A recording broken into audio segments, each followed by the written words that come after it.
It was the autumn of 1887 when everything began to unravel in ways that still defy explanation. The mountains of eastern Kentucky held secrets that season.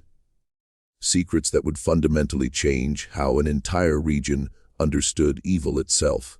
Vernon Caldwell was 43 years old that year, a surveyor by trade who'd spent the better part of 2 decades mapping the endless ridges and hollows of the Appalachian Range. He stood just over 6 feet tall with a wiry build that came from years of climbing steep terrain, and his hands were marked with scars from brambles and rough stone. His face had been weathered by sun and wind until it looked like tanned leather, and his eyes, a pale gray that seemed almost colorless in certain light, had a way of taking in every detail of the landscape around him. He worked alone most of the time, preferring the company of silence to the chatter of assistants, and he developed a reputation for being able to navigate terrain that other men wouldn't dare approach. The railroad companies paid him well for his expertise, trusting him to find routes through mountains that seemed impassable. On the morning of October 3rd, Vernon set out from the small settlement of Greystone Hollow with enough supplies for 2 weeks in the back country. He'd been contracted to survey a potential route for a spur line that would connect the mining operations in the high valleys to the main railway 40 miles south. The work was straightforward enough, or so he thought.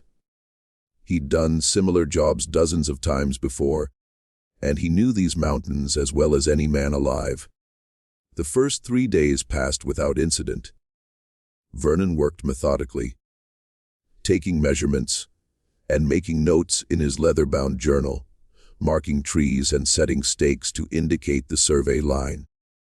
The weather held clear and cool, perfect conditions for the kind of precision work he was doing. He camped each night in different spots along the ridge, building small fires and eating simple meals of salt pork and hardtack. On the 4th day, he encountered something that made him pause. A structure, or what remained of one, stood in a clearing he hadn't expected to find. The cabin was old, probably built sometime in the 1830s or 40s, constructed from massive chestnut logs that had weathered to a silver-gray color. But it wasn't the age of the structure that caught his attention. It was the condition. The cabin looked as though it had been abandoned in a hurry, with personal belongings still visible through the broken windows. Tools lay scattered in the overgrown yard, their handles rotted away, but their metal heads still intact. A rusted cook stove sat tilted on the porch, one leg missing. What struck Vernon most was the complete absence of decay inside what he could see of the interior. Through the gaps in the walls, he could make out furniture that looked almost pristine, as if the occupants had simply walked out one day and never returned. He approached the structure slowly, his surveyor's instincts telling him to document what he'd found. The railroad company would want to know about any existing settlements along the proposed route, abandoned or not. As he drew closer, he noticed something odd about the ground around the cabin. The vegetation grew right up to within about 10 feet of the structure, then stopped abruptly, as if an invisible line had been drawn. Beyond that line, the earth was bare, just packed dirt with no grass, no weeds, nothing growing at all. Vernon had seen plenty of abandoned homesteads in his years of surveying, but he'd never encountered anything quite like this. He pulled out his journal and made a quick sketch of the cabin's location, noting its position relative to his survey markers. The sun was beginning its descent toward the western ridges, and he knew he needed to find a suitable campsite before dark. Something about the cabin made him uneasy, though he couldn't articulate exactly what it was. Maybe it was the unnatural silence that seemed to surround the place, or the way the shadows fell wrong somehow, not quite matching the angle of the afternoon sun. He decided to move on, planning to return the next day for a more thorough investigation. That night, Vernon made camp about 1.5 miles from the abandoned cabin, choosing a spot near a small spring where he could refill his water containers. He built his fire in the usual way, using dry wood that wouldn't produce much smoke, and he prepared his evening meal. The night was clear, with stars beginning to emerge in the darkening sky above the ridge line. He sat by his fire, writing up his notes from the day's work, when he heard it for the first time. A sound like whistling, but not quite. It came from the direction of the cabin, drifting through the trees with an odd quality that made it hard to pinpoint the exact source. The melody, if it could be called that, consisted of just 3 notes repeated over and over in a pattern that seemed almost hypnotic. Vernon stopped writing and listened, trying to identify what he was hearing. It wasn't a bird. He was certain of that. No bird sang the same 3 notes in that exact rhythm without variation. It wasn't the wind either, because the air was still, so still that the smoke from his fire rose straight up into the night sky. The whistling continued for perhaps 20 minutes, then stopped as abruptly as it had started.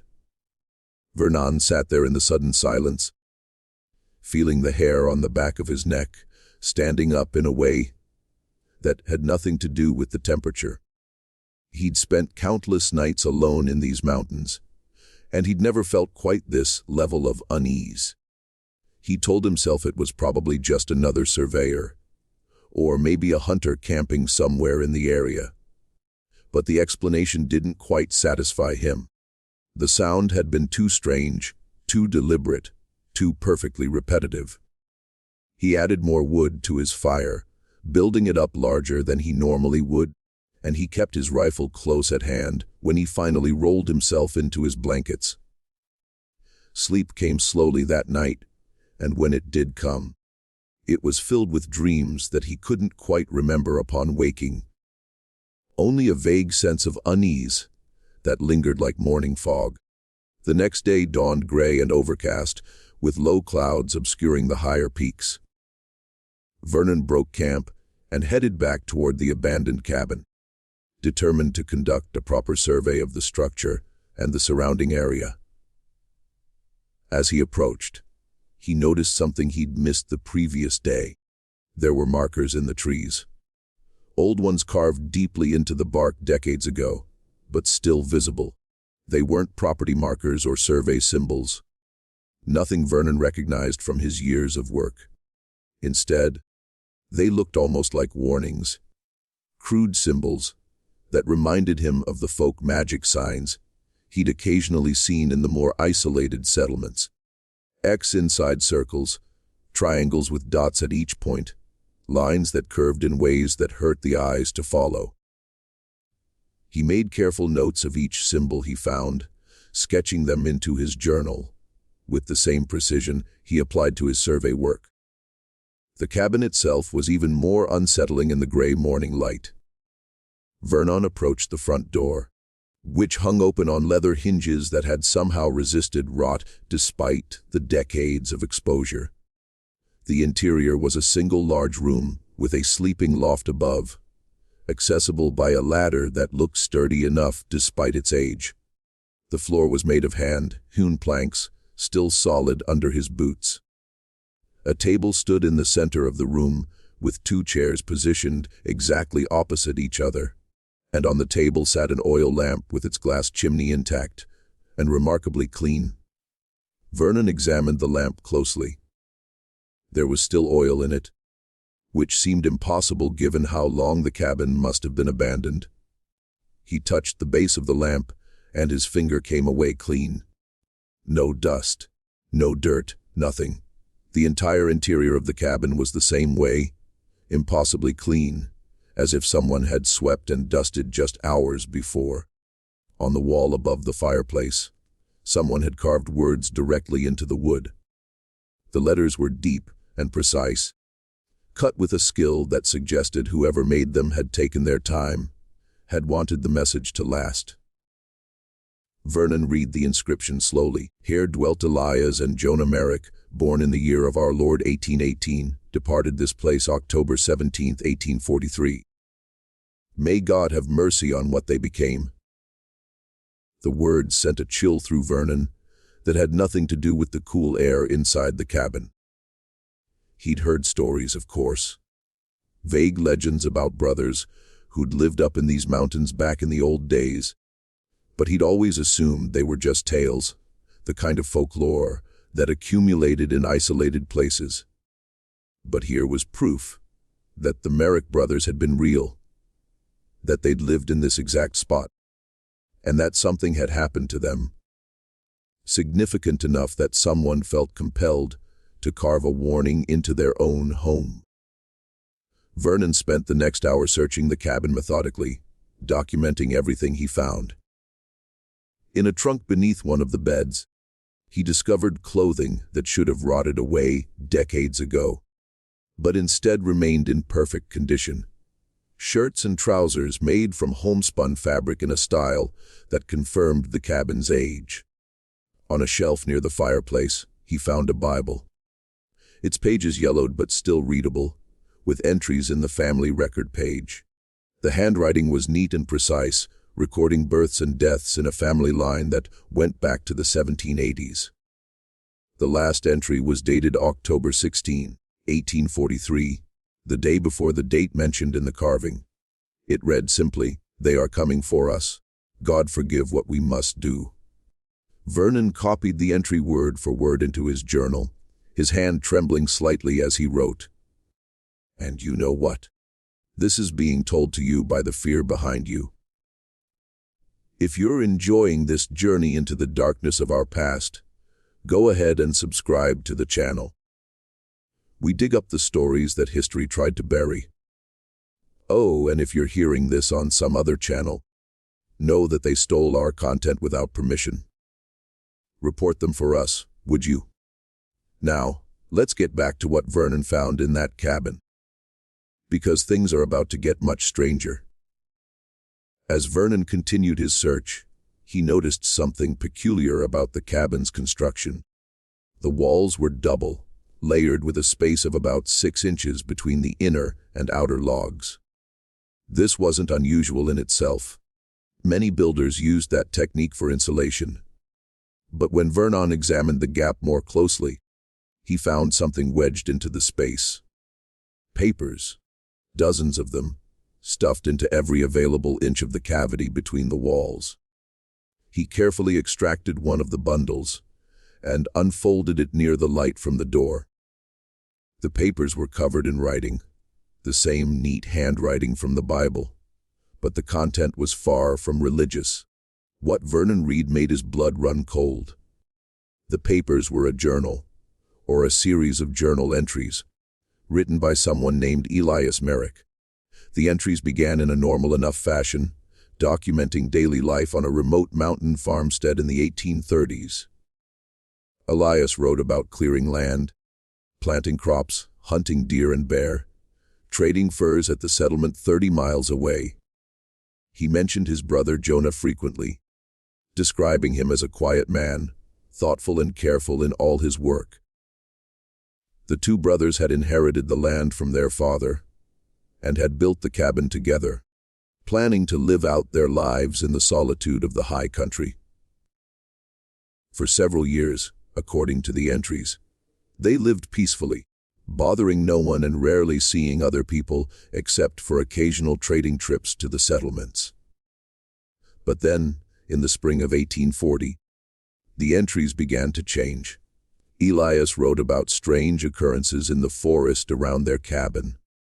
Game animals behaving oddly, deer standing motionless for hours at a time, bears walking in circles until they collapsed from exhaustion, birds falling from the sky for no apparent reason. The spring that fed their water supply began to run red for a few hours each morning, then returned to its normal clarity by noon.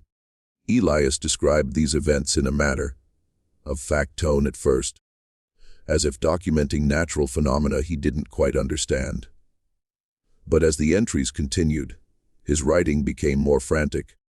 The letters less carefully formed, the sentences fragmented and urgent. He wrote about dreams that both he and Jonah shared. Identical dreams, in which they stood on the ridge above their cabin and watched something moving through the forest below. Something that walked on two legs like a man, but moved wrong, its joints bending in directions that shouldn't be possible. They would wake from these dreams at the exact same moment, both covered in sweat despite the cool mountain air, both unable to speak about what they'd seen until the sun rose.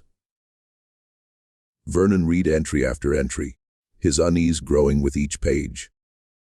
Elias wrote about finding tracks around the cabin in the morning.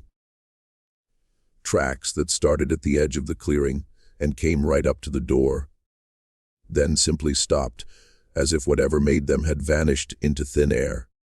He wrote about the whistling that started that summer. The same three-note pattern Vernon had heard the night before, coming from different directions at different times, but always the same melody. The entries from the autumn of 1840 described an escalation. Elias and Jonah began to see things. Figures standing at the edge of the forest at twilight, watching the cabin, but never coming closer. At first, they thought it might be other settlers, or perhaps native people. But when they called out greetings, the figures didn't respond, didn't move, just stood there watching until full darkness fell, and they could no longer be seen. One night, Elias wrote, Jonah went out with a torch to confront whoever was watching them. He walked right up to where they'd seen a figure standing, but found nothing, no footprints, no trace that anyone had been there at all. When Jonah returned to the cabin, Elias wrote that his brother's face had gone completely white, and he wouldn't speak about what he'd seen, or not seen, at the forest's edge. The next morning, Jonah's hair had developed a streak of pure white running from his left temple to the back of his head, as if he'd aged 20 years in a single night. Vernon found himself completely absorbed in the journal entries, barely aware of the passing time as he read page after page. The story Elias told became increasingly disturbing. The brothers began to change, or at least they felt themselves changing. Elias wrote about waking in the night to find himself standing outside the cabin, with no memory of having left his bed, his bare feet covered in mud and scratches from the forest floor. Jonah reported the same experiences, both brothers finding themselves drawn outside during the darkest hours, compelled by something they couldn't name or resist. They started tying themselves to their beds at night, using ropes to prevent these nighttime wanderings. But they would wake to find the ropes untied, the knots carefully undone, though neither brother remembered doing it. The entries described a growing paranoia, a certainty that something was watching them constantly, even inside the cabin, even when they were alone together. They stopped going to the settlements for supplies, stopped hunting more than a few yards from the cabin, stopped doing anything that would take them beyond the sight of their home. Have you ever felt like you were losing your grip on reality? Like maybe the world wasn't quite what you thought it was? Drop a comment and tell me about a time when you questioned what was real. I read every single one, and sometimes your experiences are just as unsettling as the stories we tell here. The journal entries from the winter of 1840 through the spring of 1843 were sparse. Just brief notes about surviving the cold months, about food running low, about the strange sounds that came from the forest during snowstorms. But in the summer of 1843, Elias's writing took on a new quality, something that Vernon couldn't quite define, but that filled him with a deep sense of dread. Elias wrote that they had made a discovery, something they'd found in a cave system about 3 miles from the cabin. something that explained everything that had been happening to them. He didn't describe what they'd found, not directly, but he wrote about how it changed them, how it gave them understanding and power and purpose. The entries became philosophical, almost religious in their fervor. But the religion Elias described bore no resemblance to anything Vernon had ever encountered. Elias wrote about the nature of reality, about layers of existence that most people never perceived, about the thin places in the world where something else could push through, could make itself known to those who had the eyes to see. The final entries, written in October of 1843, were the most disturbing of all. Elias wrote that he and Jonah had accepted what they were becoming, that they had embraced it fully, that they were no longer quite human in the way they had been before. He wrote that others were coming, people from the settlements who had noticed their absence, who had started asking questions about the Merrick brothers and why they hadn't been seen in so long. Elias wrote that he and Jonah had made preparations, that they had done what was necessary to protect themselves and to protect others from what they had become. The very last entry was dated October 17, 1843, the same date carved into the wall above the fireplace. It consisted of a single sentence: "We'll go into the deep places now, and we will not return unless called." Vernon sat in the cabin for a long time after reading those words, trying to process what he'd discovered. The rational part of his mind insisted that he was reading the ravings of someone who'd gone mad from isolation, that the journal entries were nothing more than the delusions of a disturbed mind. But another part of him, the part that had felt the rawness of this place from the moment he'd first seen it, knew that there was truth in what Elias had written. Some terrible truth that had been deliberately obscured and forgotten. He gathered up as many of the papers as he could carry, stuffing them into his pack alongside his surveying equipment. He wanted to get away from the cabin, away from the clearing with its dead zone of bare earth, away from the feeling of being watched by something that he couldn't see, but could sense with every fiber of his being. As he stepped out of the cabin into the afternoon light, he heard it again. That whistling. Those same 3 notes coming from somewhere deeper in the forest, somewhere up the slope, toward the higher ridges. Vernon Caldwell was not a man who frightened easily. He'd faced bears and mountain lions. He'd weathered storms that had torn trees from the ground. He'd climbed cliffs that would make most men dizzy just to look at. But standing there in that clearing, listening to that impossible whistling, he felt fear in a way he'd never experienced before. It wasn't fear of physical danger. Not exactly.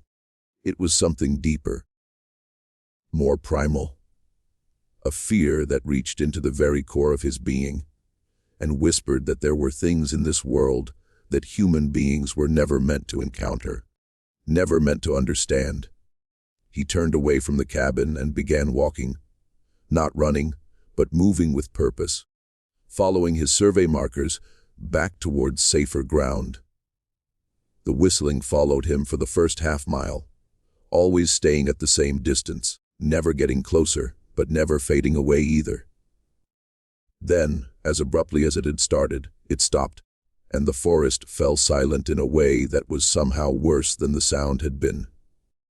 That night, Vernon made camp much farther from the cabin than he had originally planned, putting as much distance between himself and that place as he could before darkness fell. He built his fire large and bright, and he kept it burning all through the night, feeding it constantly so that the flames never died down. He didn't sleep, couldn't sleep, even though exhaustion weighed on him like a physical burden. Every sound in the darkness seemed amplified, every snap of a twig or rustle of leaves making him reach for his rifle.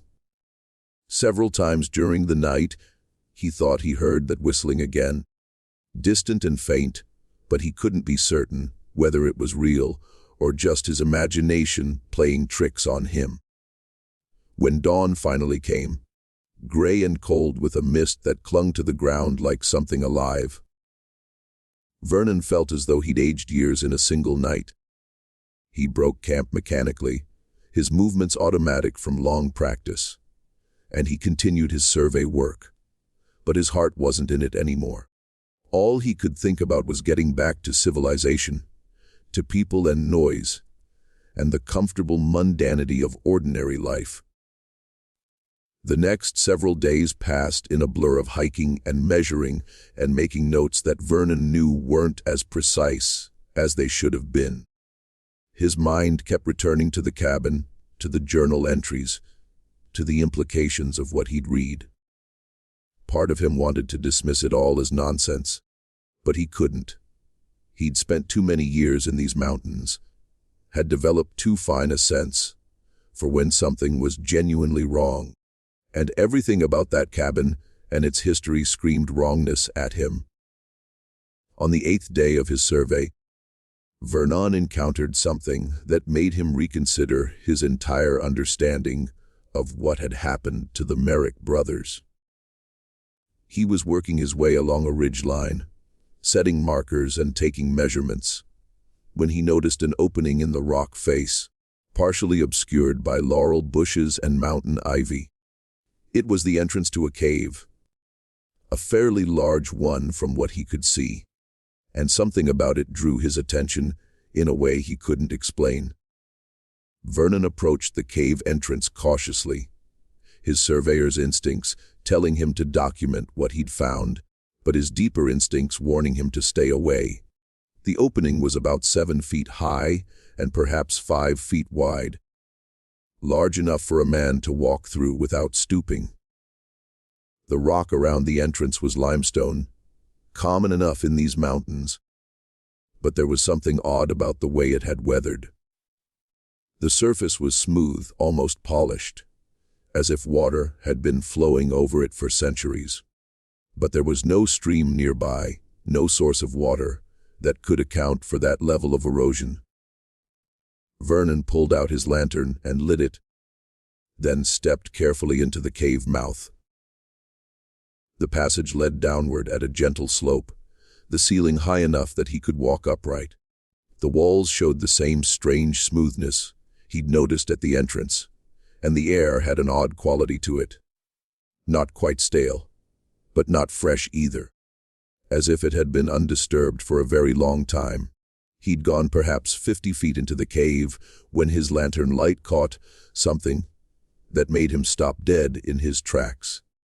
Symbols carved into the walls on both sides of the passage. The same symbols he had seen on the trees around the Merrick cabin. But here they were more elaborate, more detailed, covering every available inch of rock surface in intricate patterns that seemed to wreathe and shift in the flickering lantern light. Vernon moved closer to examine one of the carvings, and he realized with a start that they weren't random at all.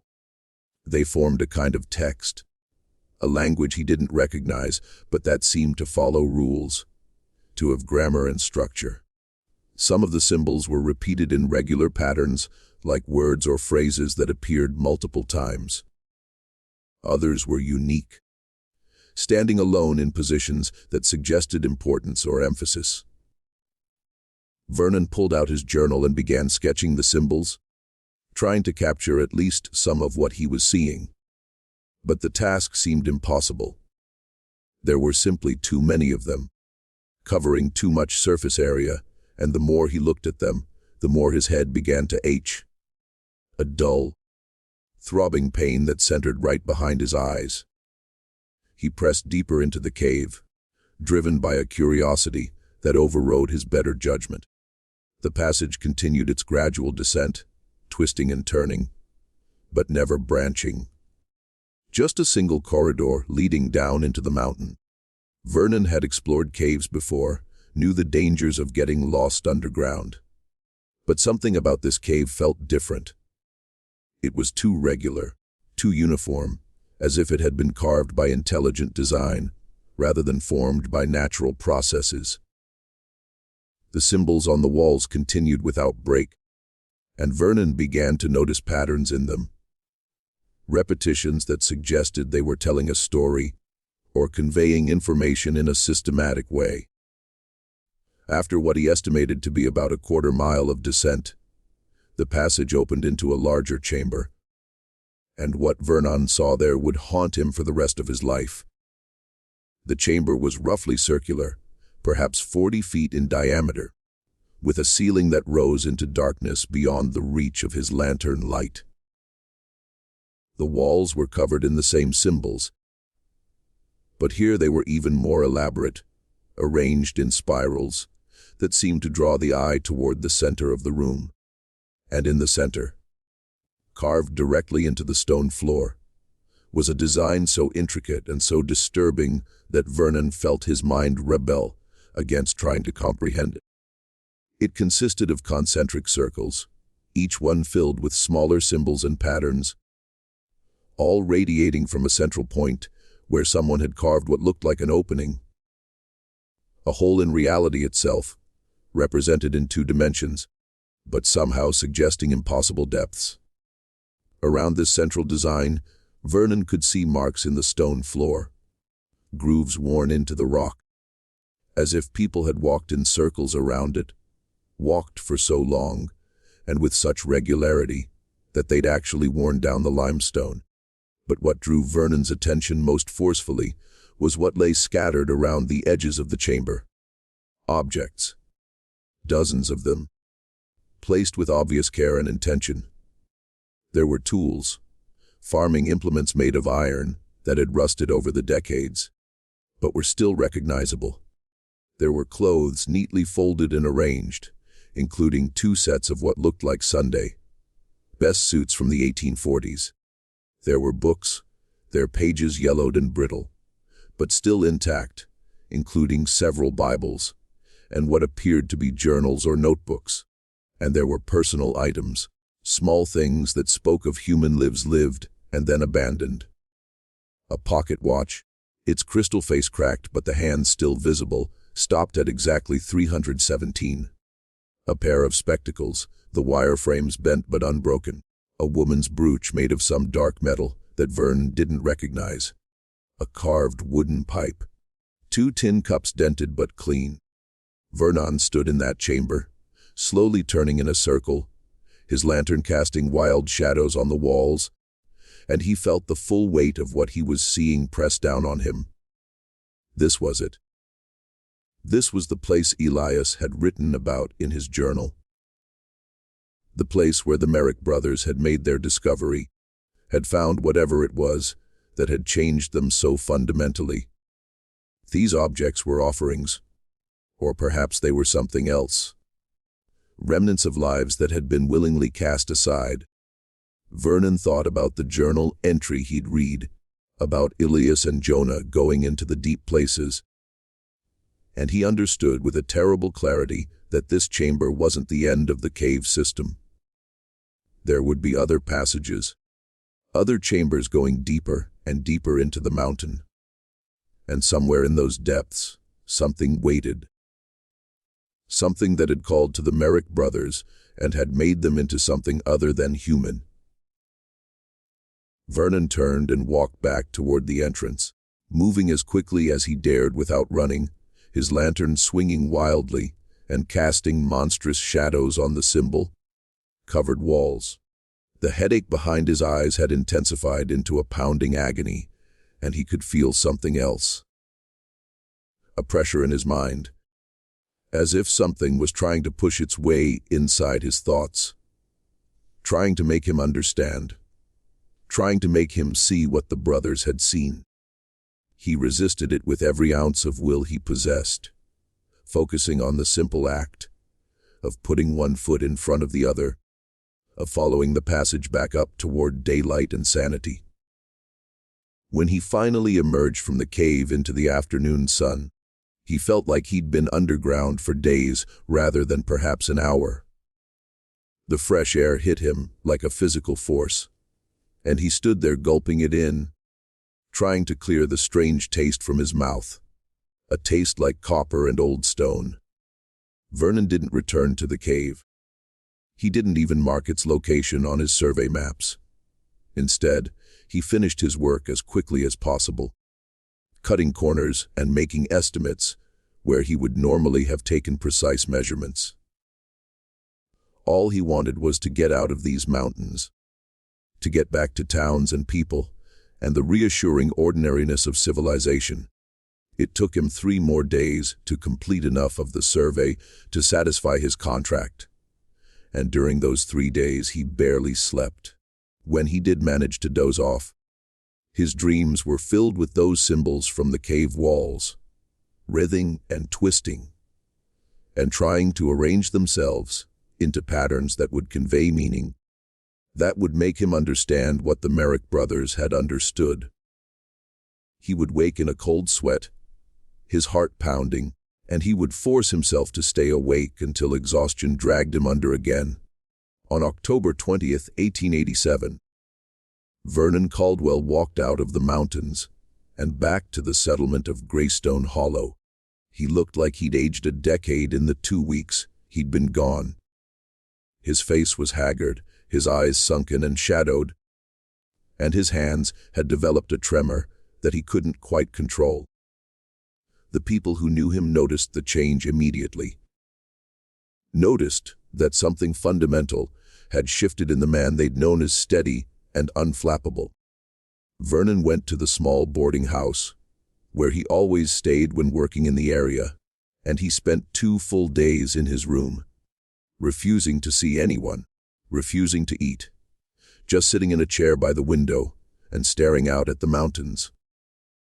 On the 3rd day, he finally emerged, and he went to the office of the local magistrate, a man named Hosea Fentress, who'd lived in that area all his 60-some years. Vernon told Fentress everything. He showed him the journal pages he'd taken from the cabin, showed him the sketches he'd made of the symbols in the cave, described what he'd found in the underground chamber. Fentress listened without interruption, his expression growing more grave with each detail Vernon related. When Vernon finished speaking, Fentress sat in silence for a long moment. Then he opened a drawer in his desk and pulled out a folder, old and worn, tied shut with a leather cord. He untied the cord and spread the contents of the folder on his desk. Papers yellowed with age, covered in handwriting from different sources, official documents, witness statements, fragmentary accounts that painted a picture Vernon wished he'd never had to see. Fentress explained that there had been others over the years, people who'd encountered something in those mountains, something connected to the Merrick brothers or to the places they'd frequented. The documents went back to the winter of 1843, when several families from the settlements had organized a search party to look for Elias and Jonah, after they'd failed to appear for their usual autumn trading trip. The search party had found the cabin, Fentress explained, had found it just as Vernon had found it, impossibly clean and preserved with that terrible inscription above the fireplace. But they had also found other things that weren't in the cabin when Vernon had explored it. Evidence of activities that suggested the Merrick brothers had done things, terrible things, in the weeks and months before they disappeared. Fentress didn't go into details, but the look on his face as he spoke told Vernon more than words could have. The searchers had sealed the cabin, or tried to, and they'd carved those warning symbols on the trees around the clearing, old protective signs that were supposed to keep evil contained, or at least warn others away. But over the years, people kept stumbling across the cabin, kept finding it when they were surveying or hunting, or just wandering in the back country. And some of those people had experiences similar to Vernon's. They'd heard the whistling. They'd felt the presence. They'd sensed that something fundamentally wrong existed in that place. Fentress told Vernon about a trapper named Silas Groundon who'd camped near the cabin in 1859 and had disappeared completely. Never seen again, though his gear was found scattered in the woods as if he'd been running from something. He told him about a timber cruiser named Herbert Mace, who'd explored the cave system in 1872 and had emerged 3 days later with his mind shattered, able to speak only in fragmented sentences, about things waiting in the deep places, about brothers who would become something else, about tunnels that went down and down into impossible depths. Mace had spent the rest of his life in an asylum, and Fentress had visited him there once, had heard him raving about the symbols on the walls, about how they told a story, about how the Merrick brothers had learned to read that story and had followed its instructions. Herbert Mace had died in 1879, Fentress said, and his last words, according to the asylum keeper, had been a warning: don't let them come back. Whatever you do, don't let them come back. Vernon asked Fentress what he meant by that, what it meant for the Merrick brothers to come back, and Fentress's answer chilled him to the bone. According to the fragmentary accounts he'd collected over the years, according to the whispered stories that circulated in the most isolated settlements, Elias and Jonah hadn't died in 1843. They'd transformed, or transcended, or gone somewhere else. But they hadn't ceased to exist. They were waiting, the story said. Waiting in the deep places, waiting to be called back. And the symbols in the cave were both a warning and an invitation. Instructions for anyone who had the knowledge and the will to use them. Fentress explained that there had been attempts over the years to seal the cave, to block the entrance, or even to collapse it entirely. But every attempt had failed in ways that suggested something was actively working against such efforts. Explosives that should have brought down tons of rock had fizzled out without detonating. Barriers built across the entrance had been found scattered and broken the next day. Workers who tried to close the cave had experienced such overwhelming feelings of dread and wrongness that they'd refused to continue no matter how much they were paid. Vernon listened to all of this, and he made a decision. He told Fentress that the cave needed to be marked on official maps, needed to be identified as dangerous, needed to be kept away from by anyone with sense. But Fentress shook his head slowly and explained that they'd tried that too. Had tried marking the location, warning people away, but it didn't work. People who went into those mountains with maps showing the cave's location found that the landmarks didn't match, that the terrain seemed to shift, that they couldn't find the entrance, even when they were looking right at where it should be. But people who weren't looking for it, people who were just surveying or hunting or wandering, they found it easily, almost as if it wanted to be found by certain people at certain times. Vernon realized then that he'd been one of those people, that something about him, something in his character or his history or his purpose in being in those mountains, had made him a target for whatever waited in the deep places. Fentress asked Vernon what he planned to do with the journal pages he'd taken from the cabin, and Vernon told him the truth. He was going to burn them. He was going to burn every page, every sketch of symbols he'd made, every note he'd taken about the cabin and the cave, and then he was going to leave this region and never come back. Fentress nodded approvingly and said that was probably the wisest course of action, but he also asked if Vernon would allow him to make copies of some of the pages first for his own records, so that the information wouldn't be completely lost. Vernon agreed reluctantly and spent the next several hours watching as Fentress carefully copied selected pages from Elias Merrick's journal, working by lamplight in the failing afternoon. When Fentress finished, Vernon took the original pages, along with all his sketches and notes. And he burned them in the fireplace of the magistrate's office. Watching as the paper blackened and curled and turned,